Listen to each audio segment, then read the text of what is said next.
स्वागत है आप सभी का study for NCERT YouTube channel पर। जो चैनल पर पहली बार आए हैं कृपया चैनल को लाइक और सब्सक्राइब जरूर कर दें।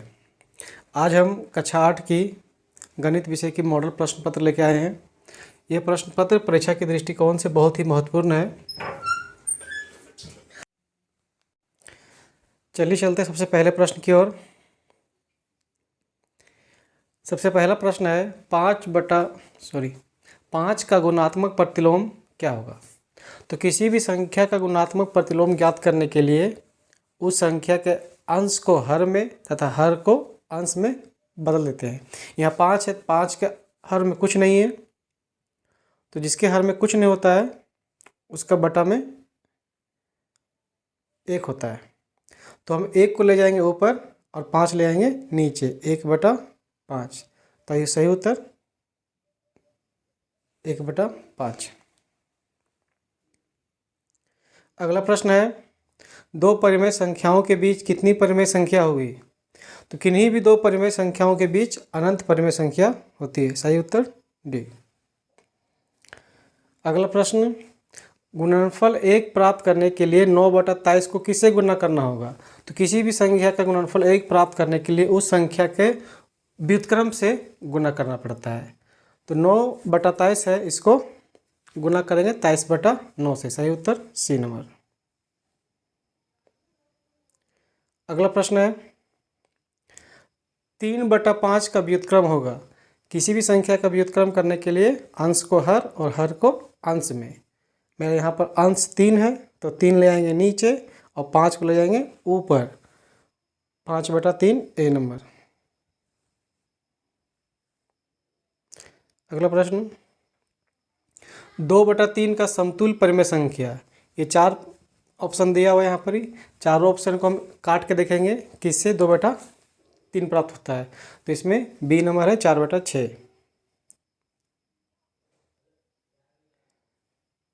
4/6।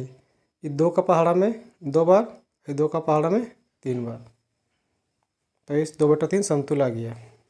अगला प्रश्न 4.5 का वर्ग होगा। किसी भी संख्या का वर्ग निकालने के लिए उस संख्या को उसी से गुणा करना पड़ेगा। 4.5 को 4.5 से ही गुणा करना पड़ेगा। तो सही उत्तर है ए नंबर 20.25। अगला प्रश्न है √-225 इनमें से किसके बराबर नहीं है। तो ए है, बी है, डी है, लेकिन सी नहीं है। तो सही उत्तर है सी नंबर।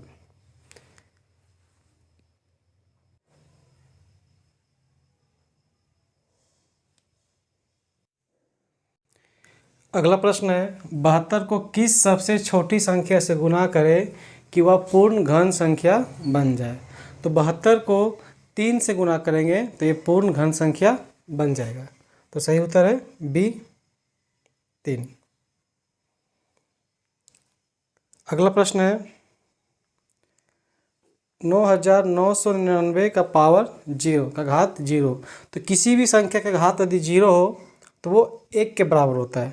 तो इसका सही उत्तर हो जाएगा ऑप्शन सी 1। अगला प्रश्न है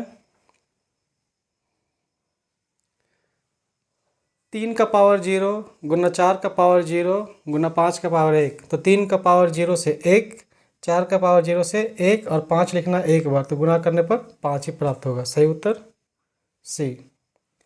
अगला प्रश्न है 128 इनमें से किसके बराबर है। तो 128 इनमें से 2 का पावर 7 के बराबर है। अगर हम 128 का गुणनखंड करेंगे तो 2 इसमें 7 बार आएगा। सही उत्तर बी 2 का पावर 7। अगला प्रश्न है 2 का पावर 2 गुना 5 का पावर 2 बराबर है। तो ये 10 का पावर 2 100 और 2 गुना 5 का पावर 2 ये सभी के बराबर है। तो सही उत्तर है ऑप्शन डी। अगला प्रश्न है पी क्यू गुना 6। इसमें से पी और क्यू का मान क्या होगा। तो पी के जगह हम 7 और क्यू के जगह 8 बैठाएंगे तो 468 प्राप्त हो जाएगा। अगला प्रश्न है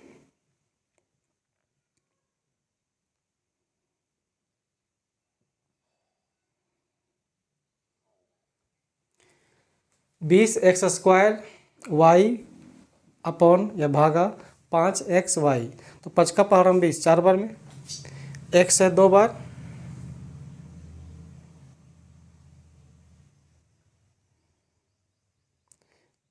बीस एक्स स्क्वायर वाई बटा 5xy। वाई से वाई कट जाएगा, x एक बार कट जाएगा और 5 का पावर 20 कट जाएगा 4 बार में, तो बच जाएगा 4x। सही उत्तर ऑप्शन ए। चलते हैं अगले प्रश्न की ओर।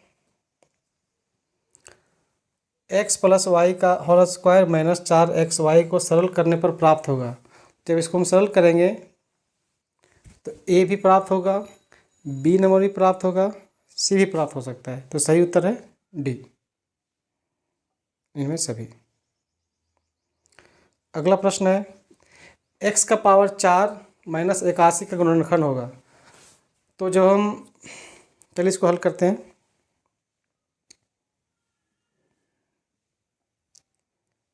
x का स्क्वायर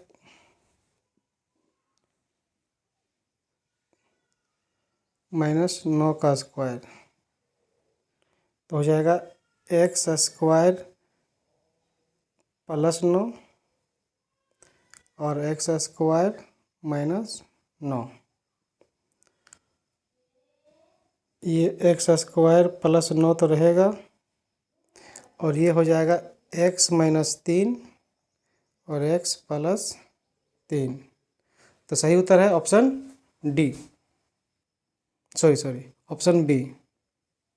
ऑप्शन बी इसका सही उत्तर है।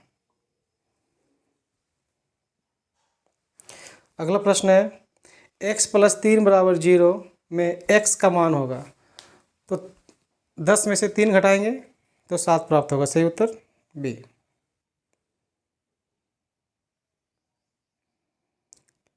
अगला प्रश्न, एक संख्या को 3 से गुणा कर 5 घटाने पर 28 प्राप्त होता है, इसे एक समीकरण द्वारा दर्शाइए। तो हम मान लिए एक संख्या x है, x को 3 से गुणा करेंगे, 3x घटाओ 5 तो 3x माइनस 5 बराबर 28। सही उत्तर ऑप्शन सी।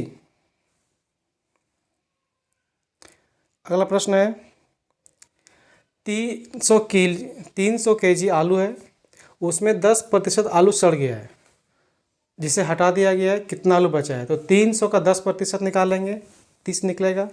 300 में 30 घटा देंगे तो 270 किलो प्राप्त होगा। सही उत्तर बी 270 किलो। अगला प्रश्न है 1 दर्जन केले का मूल्य 60 रुपया है, तो 360 रुपया में कितने केले मिलेंगे? तो 360 रुपया में 72 केले मिलेंगे। सही उत्तर बी। अगला प्रश्न है कोई गाड़ी 60 किलोमीटर प्रति घंटा की चाल से चलकर गंतव्य स्थान पर पहुंचने में 2 घंटे लेती है। वह गाड़ी यदि 80 किलोमीटर प्रति घंटे की चाल से चलने पर उसी गंतव्य स्थान पर पहुंचने में कितना समय लेगी? चलिए इसको हम लोग हल करके देखते हैं। तो चाल है 60 किलोमीटर प्रति घंटा, समय लिया 2 घंटा, तो इसका दूरी निकल जाएगा। हम जानते हैं कि दूरी का सूत्र होता है दूरी बराबर समय गुना चाल। तो समय है 2 घंटा, चाल है 60, गुना करेंगे तो 120 किलोमीटर दूरी है। और इस 120 किलोमीटर की दूरी को यदि हम 80 किलोमीटर प्रति घंटा के साथ चलें तो कितना समय लगेगा? तो समय बराबर होता है दूरी बटा चाल।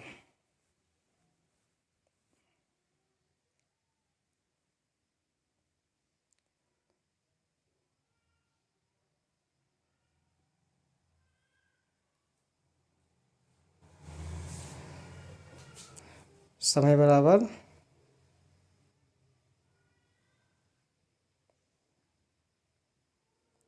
दूरी बटा चाल। तो दूरी निकाले थे हम लोग 120 और चाल है 80। तो इसको भागा देंगे तो 1.5 घंटा, यानी कि 1 घंटा 30 मिनट। सही उत्तर है ऑप्शन ए, 1 घंटा 30 मिनट।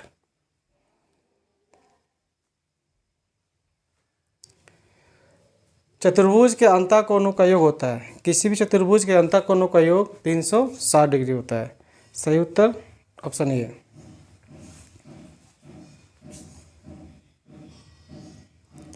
अगला प्रश्न है एक समबाहुभुज में प्रत्येक अंतस्थ कोण बहिष्ठ कोण की 4 गुनी है, तो बहुभुज की भुजाओं की संख्या कितनी होगी? तो इसका सही उत्तर हो जाएगा ऑप्शन सी 10। अगला प्रश्न, समांतर चतुर्भुज दिया हुआ है, इसमें x का मान निकालना है। तो x का जो मान होगा वो अपने संगत कोण का जो सम्मुख कोण है 85 डिग्री,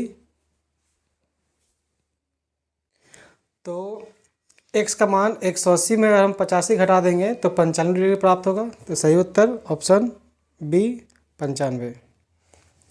अगला प्रश्न है आयलर सूत्र F + V = E + 2 के लिए निम्न में कौन सही नहीं है? तो F से होता है फलक सतहों की संख्या, सही है।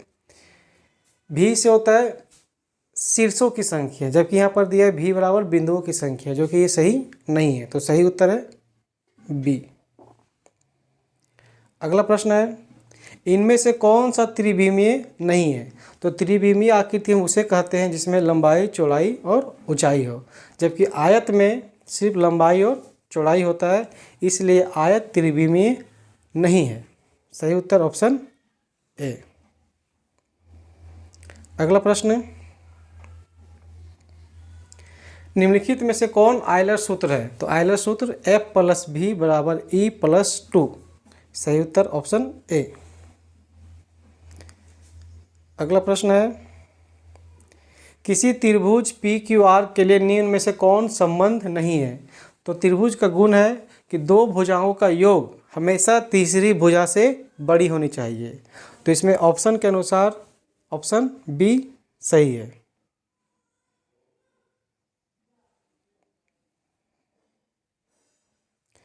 अगला प्रश्न है ऑप्शन बी। अगला प्रश्न है r त्रिज्या वाले वृत्त का क्षेत्रफल। तो वृत्त का क्षेत्रफल πr², ऑप्शन सी।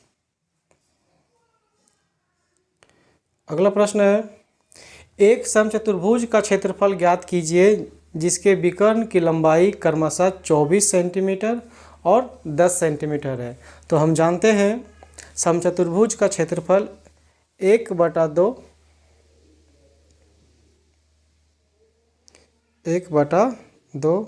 गुना पहला विकर्ण गुना दूसरा विकर्ण, 2 का से 12, 12 गुना 10, 120 सेंटीमीटर। सही उत्तर है डी। चलते हैं अगले प्रश्न की ओर। यदि किसी समलंब चतुर्भुज की समांतर भुजाएं क्रमशः 8 सेंटीमीटर और 10 सेंटीमीटर है तथा ऊंचाई 5 सेंटीमीटर है, तो समलंब चतुर्भुज का क्षेत्रफल क्या होगा?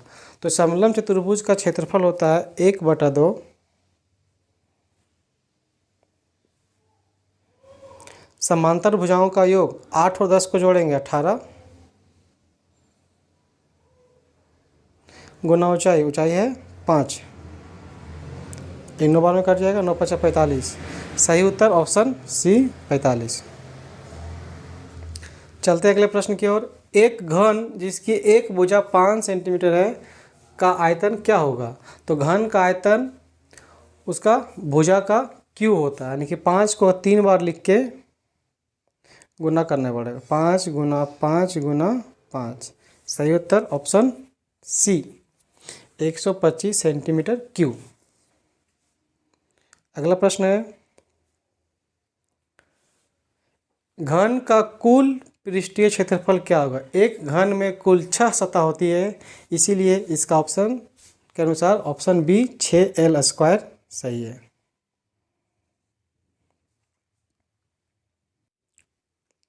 चलते हैं अगले प्रश्न की ओर। एक बॉक्स की लंबाई 10 सेंटीमीटर, चौड़ाई 5 सेंटीमीटर और ऊंचाई 3 सेंटीमीटर है। बॉक्स का आयतन क्या होगा? बॉक्स एक घनाभ के आकार का है, तो घनाभ का आयतन लंबाई गुना चौड़ाई गुना ऊंचाई, तो 10 गुना 5 गुना 3, 10 पचे 50, 50 तिया 150, 150 सेंटीमीटर क्यू। स्क्वायर नहीं लगाना है, क्यू। आयतन हमेशा क्यू में लिखाता है क्योंकि सेंटीमीटर इसमें 3 बार आएगा। अगला प्रश्न है, यदि बेलन की त्रिज्या और ऊंचाई क्रमशः 7 सेंटीमीटर और 5 सेंटीमीटर है तो बेलन का आयतन ज्ञात कीजिए। हम जानते हैं कि बेलन का आयतन पाई आर स्क्वायर एच होता है। तो पाई का मान 22/7 लेते हैं, आर का मान 7 × 7 और एच का मान 5, 7 से 7 गया। और इस जब 22 और 7 और 5 गुना करेंगे तो 770 आएगा। सही उत्तर बी नंबर 770। अगला प्रश्न, वर्ग अंतराल 15 से 20 की निम्न सीमा क्या है? तो निम्न सीमा छोटी संख्या होती है, उसे निम्न सीमा कहते हैं। तो छोटी संख्या 15 है जो ऑप्शन बी में। सही उत्तर ऑप्शन बी। चलते हैं अगले प्रश्न की ओर। आंकड़े का परिसर पूछ रहा है, तो परिसर निकालने के लिए हम लोग क्या करते हैं? सबसे बड़ी संख्या में सबसे छोटी संख्या को घटाते हैं। तो सबसे बड़ी संख्या यहाँ पर 12 है और सबसे छोटी संख्या यहाँ पर है 2। तो 12 में 2 घटाएंगे 10। सही आंसर डी 10 नंबर। अगला प्रश्न है, मिलान चिन्ह 4 लाइन है और जो क्रॉस लाइन है वो 4 में ही है, तो उसको 5 गिनेंगे और 2 7, ये 7 को दर्शाता है। तो सही उत्तर सी 7। अगला प्रश्न, वर्ग अंतराल 20 से 30 का वर्ग चिन्ह क्या है? तो वर्ग चिन्ह याद करने के लिए दोनों संख्याओं को जोड़ के 2 से भागा देते हैं। तो 20 और 30 को जोड़ेंगे 50 आएगा, 50 को 2 से भागा देंगे तो 25 आएगा। सही उत्तर ए नंबर 25। अगला प्रश्न है, 15 का स्क्वायर जोड़ 10 का स्क्वायर का मान कितना होगा? तो 15 का स्क्वायर 15 का स्क्वायर 225 और 10 का स्क्वायर 100, तो 225 और 100, 225 और 100 हो जाएगा 325। सही उत्तर डी नंबर। अगला प्रश्न है, 1000 का क्यूब रूट का मान क्या होगा? तो 1000 का क्यूब रूट का मान 10 होता है। सही उत्तर ए। अगला प्रश्न, मूल बिंदु का निर्देशांक है। मूल बिंदु का निर्देशांक क्या होता है? तो मूल बिंदु का निर्देशांक 0 0 होता है। तो ऑप्शन ए सही है। अगला प्रश्न है, 4, -5 ग्राफ के किस चतुर्थांश में होंगे? तो दोनों प्लस जो होता है वो प्रथम में होता है और जो दोनों माइनस होता है वो तीसरा में होता है। और प्लस और माइनस शुरू का x प्लस और y माइनस जो होता है वो चौथा में होता है। सही उत्तर है इसका ऑप्शन डी। अगला प्रश्न है, बिंदु ए 5,3 का x का निर्देशांक, तो जो शुरू वाला होता है x और बाद वाला जो होता है y, तो x के मान 5। सही उत्तर ए 5। अगला प्रश्न की ओर चलते हैं, बिंदु a -3, -5 का y का निर्देशांक, तो शुरू वाला x और बाद वाला y, तो y का मान कितना हो जाएगा? -5। सही उत्तर बी। अगला प्रश्न है, बिंदु C 3, -5 से कितनी रेखाएं गुजर सकती है? तो इसका सही उत्तर है डी अनंत। उससे एक बिंदु बनता है और हम एक बिंदु से अनंत रेखा गुजार सकते हैं। एक पासे को एक बार फेंकने पर प्राप्त परिणाम, जब हम एक पासा यानी कि लूडो का गोटी, जब उसे हम एक बार फेंकते हैं तो उसमें से 1 से लेकर 6 तक की कोई भी संख्या आ सकती है, इसलिए इसका कुल परिणाम की संख्या 6 होगी। सही उत्तर ऑप्शन सी। अगला प्रश्न है, जब एक पासे को फेंका जाता है तब विषम संख्या प्राप्त करने की प्रायिकता क्या होगी? तो इसमें कुल परिणाम की संख्या 6, जैसे कि हम लोग पिछला प्रश्न में देखें, और विषम संख्या 1 से लेकर 6 तक में 1, 3 और 5 विषम संख्या होती है। तो इसमें कुल संख्या 1, 3 और 5, 3 हो जाएगा, तो 3 ऊपर और 6 नीचे, डिवाइड करेंगे तो 1/2। सही उत्तर है बी नंबर। अंतिम प्रश्न है, एक थैले में 4 लाल एवं 3 पीली गेंद है, 4 लाल और 3 पीली गेंद। तो इस थैले से बिना देखे एक गेंद निकाली जाती है जो कि लाल है। तो लाल की प्रायिकता क्या होगी? तो कुल परिणाम की संख्या, यहाँ कुल परिणाम की संख्या हो जाएगी 7,